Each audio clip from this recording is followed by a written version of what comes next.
Well, there might be a few extra cocktails tonight in Washington because of the Values Voter Summit and the news that John Boehner, of course, is no longer going to be Speaker. What do they expect is going to happen? Does the right wing think that they're going to be able to usher in a more conservative Speaker, someone that's going to see the world a little bit stronger with them than someone who's going to strike any kind of deal with the Democrats? For more on that, let's go to Mercedes Schlapp, Republican strategist and also co-founder of Cove Strategies. Mercedes, good to have you with us. Hi, Ed. How are you? Good. What do you make of the reaction? Well, let's play the sound cut. This is Marco Rubio earlier today talking about Boehner and making the announcement at the Voter Values Summit. Here it is. Just a few minutes ago, Speaker Boehner announced that he will be resigning.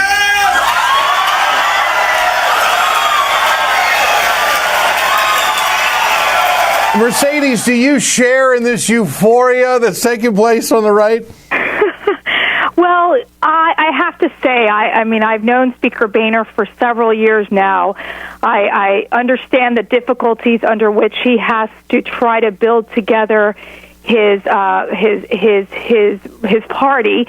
He's had to deal with a very fractured group of people: Republicans, moderates, conservatives, also dealing with the Democrats. I think what people forget is that Speaker Boehner is not there to be Speaker of the Republican Party. He's there to be Speaker of the House of Representatives and to govern. But the Tea Party never viewed him like that. It was their way. It was their way or the highway.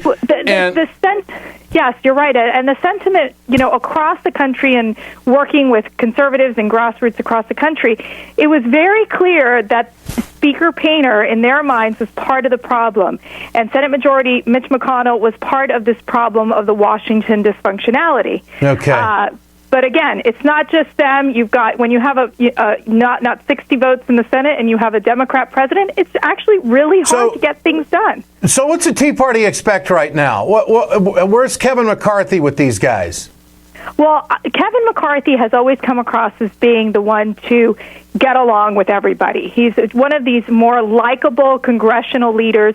I think for Speaker Boehner, there were times when certain Republicans didn't follow the party line, or they were critical of the Speaker, that, Speaker Boehner was known to not give them the committee assignments that they wanted, or taking them away from being chairman. So this was a big criticism that came especially from the conservatives in the party. So I think that Kevin McCarthy may be different in the way he manages as a speaker. But again, we don't know what's going to happen. This is a big surprise, big news for all of us today. If he's any kind of moderate at all, he's going to run into all kinds of problems because the Tea Party guys aren't going to change at all.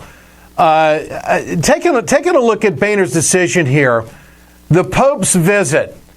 Did this have an impact? I mean, the Pope comes over and talks about climate change. He did that today in a big way, talked about the moral obligation. And there are, for lack of a better term, as I see it, a lot of deniers in the Republican Party, especially the Tea Partiers, when it comes to climate change. So did this visit by the Pope have an impact on Boehner, in your opinion, and how's it being received by the right wing? Well, I think that, to answer your first question, yes. I think this is something that obviously Speaker Boehner had been working for a long time in getting the Pope to come and address Congress.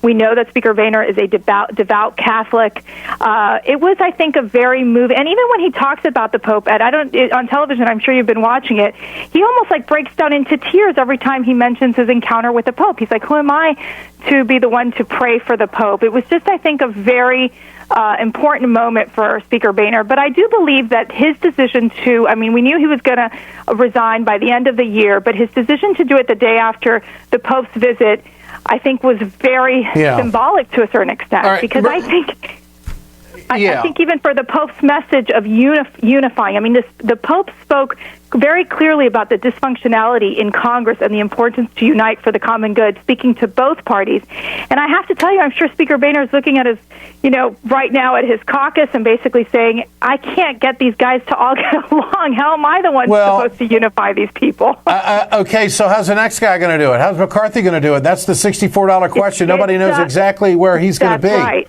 That's right. When it comes to jobs, no package, no deal. When it comes to infrastructure, no package, no deal.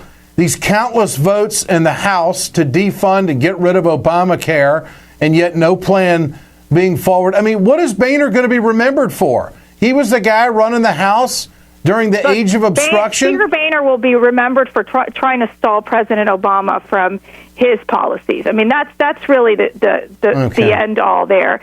He tried to govern, I think, in a situation that was very difficult. You had more conservatives being elected in the past election cycle.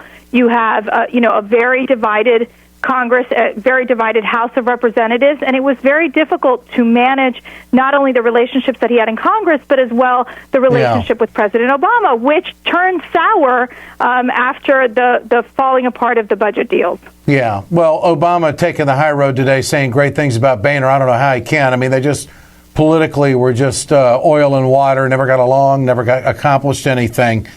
Okay, finally, your thoughts. Mercedes Schlapp with us, who is the co-founder of Cove Strategies, a Republican strategist.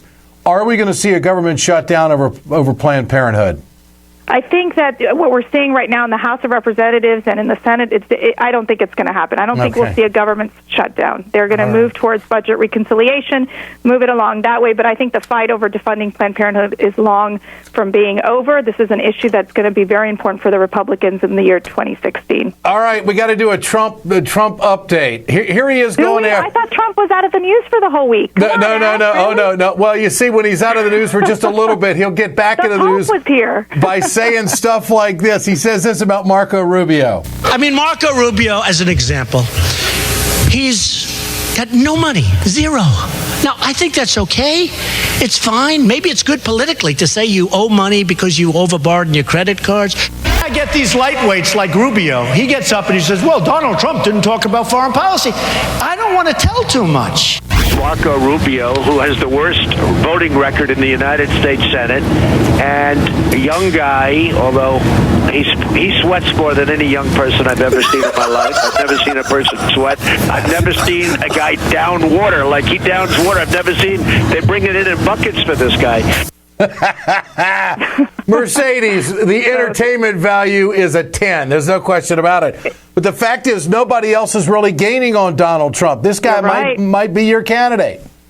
Well, that's a possibility, especially when you have, how many do we have left already? 16 candidates in the field, and it's incredibly divided amongst the votes. Yes, it's interesting to see that his supporters are loyal. They are not budging. They're not moving. The numbers aren't changing too much. They love the way he talks. Exactly. He is just, speaking what I would say the Donald truth, and it resonates with all these individuals who are very displeased with establishment Republicans, and they want to change. Now, this is a quarter of the Republican vote, but Ed, guess what? If you add up Ben Carson and Carly's number, that represents over 50% of Republicans right now, according to the polls. Of course, that could change, but it's trending towards, again, the outsiders in Washington, the anti-establishment candidates, the non-politicians. And so we have to see if they could really change it up. Obviously, Donald Trump is very smart. He's going after Carly Fiorina right now. He's going after Marco Rubio. Why? Because those are his two biggest threats at this point. But again, I think with Marco Rubio, it could backfire.